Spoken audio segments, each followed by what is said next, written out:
Hi friends, కథ ఏడదాకా వచ్చింది.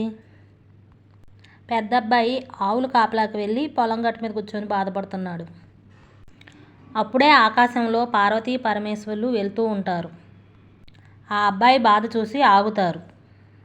ఏం జరిగిందని అడుగుతారు. అప్పుడు ఆ అబ్బాయి జరిగింది చెబుతూ ఉంటాడు. మా అమ్మ చనిపోతే మా నాన్న మళ్ళీ పెళ్లి చేసుకున్నాడు. సవితి తల్లి నన్ను చాలా బాధ పెడుతుంది.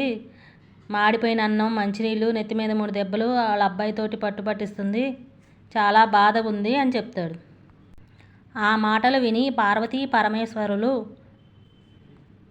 ఒక దోస విత్తనం ఇచ్చి పొలంలో నాటమంటారు.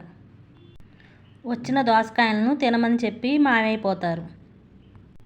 ఆ అబ్బాయి దోస విత్తనం పొలంలో నాటుతాడు. అది తీగయ్యి కాయలు కాస్తుంది. ఆ అబ్బాయి దోసకాయ తిని ఆ రోజు ఇంటికి వెళ్తాడు. సవతి తల్లి రోజు మాలే చేస్తుంది. చిన్నతనంతో పొట్టు పట్టించినప్పుడు పెద్దతను గెలుస్తాడు.